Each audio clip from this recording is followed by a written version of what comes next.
Hi guys! On this video, pag-uusapan natin yung mga tools naman na gagamitin natin on our YouTube journey. So, ano-ano ba yung mga tools no? The first tool na problema natin is paano natin i-record yung video?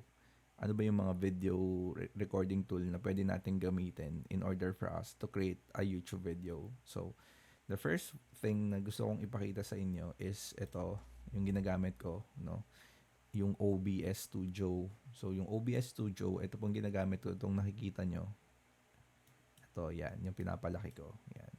Ito po yung ginagamit ko para mag-record ng video, no? So, dito, nakakapag-record po ako. Kunyari, ito, nare-record ko yung screen ko. Kung makikita nyo, nare-record ko yung screen ko, naka-open yung OBS ko. And then, madali lang siyang gamitin, ano? So, pwede siyang ang bilis niyang makapagpalit-palit ng, kunyari, iba-iba yung angle na gusto mong pakita. Kunyari, una, nagsasalta ka pa lang kagaya nito, di ba? Ito yung nakikita mo, yung mukha ko lang. And then, you're going to go to screen recording. Kunyari, nagtuturo ka ng mga tutorials or how to create Canva for beginners, how to use Calendly. Pwede mo itong gamitin, no, yung OBS Studio. At libre lang po ito. Itong ginagamit ko, libre lang siya. It doesn't have a free tool po siya, no, pwede nyo gamitin. Also, another one that you can use is yung Loom. Yung Loom po, ito yung ginagamit ng ibang mga tao, no, yung mga ibang expert. Ito, meron tong bayad, no, kasi meron siyang free, kaso nga lang pang 25 videos lang yung pwede mong magawa, tapos i-delete mo na kung sumobra ka dyan. Tapos 5 minutes screen recording lang po pag yung libre. Pag business naman, unlimited recording time. Ang kagandahan lang po dito sa Loom Video is pagkatapos mong i-record yung sarili mo or yung screen, kunyari ni-record mo yung sarili mo, gumawa na ng YouTube video, meron ka pong transcription. Yung transcribe ko ano yung sinabi mo, ano yung mga topic na sinabi mo, kumbaga meron ka ng magandang transcription. Yun lang yun ang kagandahan po dito sa Loom. Tapos kapag yung $20 per month, kasi ito $15 per month, 'di ba? At $20 per month, may mga AI na sabi na nilalagay-lagay nila, no. Mga cheche, bureching, mga AI daw, kuno. Kumaga, meron kang auto meeting notes, meron kang auto meeting recap, mga yung mga transcription, makikita mo yung summary nung ginawa mong video, di ba? Mga ganun ba? So, yan. Ito yung pwede mong gamitin na para i-record yung video mo. Kapag may budget ka naman, kunyari may pera ka naman, you want to invest on yourself, on your tools, pwede yan. Pero nga, yung OBS, ito po, kung gusto mo lang naman i-record yung sarili mo at screen, no, madali po ito kasi madali itong siya very handy siya guys eh. Tsaka makikita nyo yung kunyari ito yung audio, no. Ito pwede ko tong liitan. Makikita nyo yung screen mo, napaka madaling siyang i-edit, no. Pwede ka maglagay-lagay ng mga kunyari ilalagay mo yung mukha mo dito, no. Magi-insert ka lang ng media. Ayan, kunyari ayan, no. Ano yung gusto mo ipakita, kunyari image, pwede kang mag-add na kung ano yung makikita mo sa screen. Tapos pwede yung mga scenes, no, mabilis magpapalit-palit yung mga scenes. Ayan, nakikita nyo, nagpapalit-palit ako ng mga scenes. Yan, pili ko yung scenes. Tsaka nakikita nyo kung ano yung audio na nakaka-capture kasi nakikita nyo naman, di ba, gumagalaw-galaw to. So, makikita nyo dito kung ano yung mic. Kunyari, marami kayong mic. Hindi kayo malilito kung ano yung nagka-capture kasi dalawang click lang. Ayan, click nyo lang yung properties. Nakikita nyo na agad yung mic na nagka-capture. Kasi syempre, marami akong mic na nakasaksak eh. Yung pwedeng yung gamit ko sa harap ko. Pwedeng yung headset ko, may mic din kasi yon. Tsaka yung mic ng computer ko. So, minsan, syempre, pag nagre-record ka, hindi mo alam kung anong mic yung naka-capture, no? So, para malaman mo, titignan mo lang to. So, para sigurado ka, no, na hindi ka na uulit kasi posible kasi na magkamali ka tapos uulit ka ulit. Di ba? Huwag mong gawin yun sa sarili mo. Kasi minsan nakakatatama rin ka ng gumawa ng video once na may mga maliliit kang mistakes na gano'n. Nakakatamad maulitin. Kunyari, nag-record ka ng 30-minute video, Tapos pala mali yung mic na gamit mo o mali yung scene, yung ganito. Nangyari sa akin yan eh, yung mali pala yung, nagre-record ako ng screen recording pero ang nakaka-capture ko pala yung mukha ko lang, hindi ko nakaka-capture yung screen. So hindi pala ako lumipat dun sa scene. So yun, iiwasan nyo yun, no? So isa pang tool na ginagamit ko for live streaming naman po is yung StreamYard. Ito, StreamYard, yung mga live natin sa YouTube. Dito ko ginagawa yon, yung mga live stream. So sa StreamYard, kung gusto niyo gumawa ng mga live videos sa YouTube, madali itong gamitin, no, yung StreamYard. Pero nga, meron tong bayad. May bayad. Yung libre na to guys, pwede na. Pwede na kapag nagsisimula ka. Kasi konti lang naman yung ginagamit mo. Diba? Pero nga, pag may bayad, na-edit mo kasi yung studio mo. Kumbaga maraming mga options. Tapos na re-record mo yung video na sobrang ganda ng quality. So yun yung ano niya, yun yung upside niya kapag nagbabayad ka. Pero nga, pag kumikita ka na, okay na yun, no? Pwede ka na mag-invest sa mga tools na ganyan. So, pero syempre, pag nagsisimula ka pa lang, wag iwasan mong mag-invest, gumamit ng mga may bayad. Kasi nga, kung kaya mo namang mag-record ng wala pang bayad, just for you to start your vlog, bakit hindi, no? So, yun.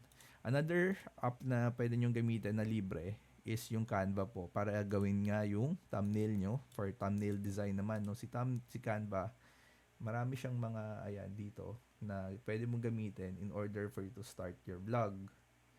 Ayan dito may mga ano siya dito guys. Ayan, meron siyang mga vlog topic na pwede nyo gawin, yung mga thumbnail. Ayan, nandito iba-iba yung mga design, no, sa kaliwa. So ito, pwede kayong gumamit ng free version ni Canva. Sa free version pa lang po, magagawa nyo na ng tama yung channel nyo. Huwag po kayong mag-worry, no? Kasi sa free version pa lang, okay na. Magagawa nyo na siya. Nang matino yung thumbnail nyo. Tapos, yung isa pa pong ginagamit kong tool, kunyari, nagmamadali ako, wala akong time, gumagamit po ako ng tool na tinatawag na vidIQ, no? For thumbnails. Yan, si vidIQ. Minsan, sasabihin mo lang, kunyari, meron kang title. Ito, title ko. Asa na yan? Si vidIQ, meron kang title. Ayan, itatype mo lang dito para gumawa ka ng thumbnail. Ayan pala, ayan, no? Never break this rule. Want to be rich? Nakita mo yung meron ka ng ano, yan, gagawa tayo. Kunyari, ito AI, pwede kang gumawa ng AI made na thumbnail. Yan, kunyari, yan. So, dito, kunyari wala kang oras, pwede kang gumawa dito.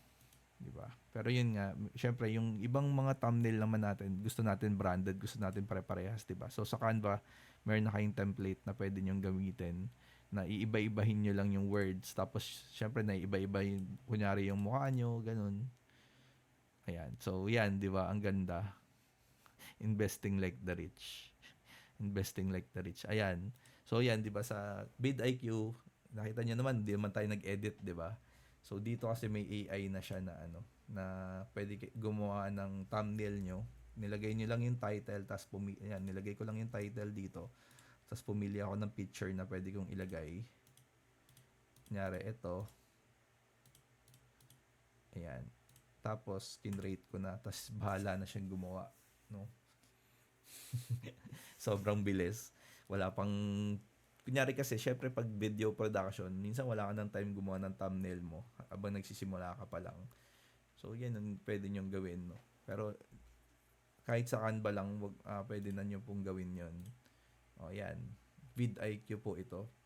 Ang gamit ko po is paid na vidIQ. Pero yung libreng vidIQ po, makakagawa na rin po kayo ng thumbnail. So, yun. So, yan po yung mga applications na ginagamit natin, no, in order for us to capture or capture our videos, no, para meron na tayong makuwang videos, para meron tayong mai-upload. Tapos, pwede rin kayong gumamit, guys, ng ano, kunyari, hindi na, eto, for example lang to, kunyari, ang videos nyo is mostly nandito lang kayo, no? Pero yung videos nyo naman na ano na kunyari sa labas kayo gusto niyo mag-vlog pero magba-vlog kayo sa labas, 'di ba? Pwede kayong gumamit ng cellphone nyo or yung iPhone nyo, ganun. Pero nga ito lang yung paalala ko sa mga tao na mag-start ng vlog or mag-start ng YouTube channel or magma-manage ng YouTube channel. Dapat pag gumagawa kayo ng vlog, hindi okay na yung hindi masyado maganda yung video.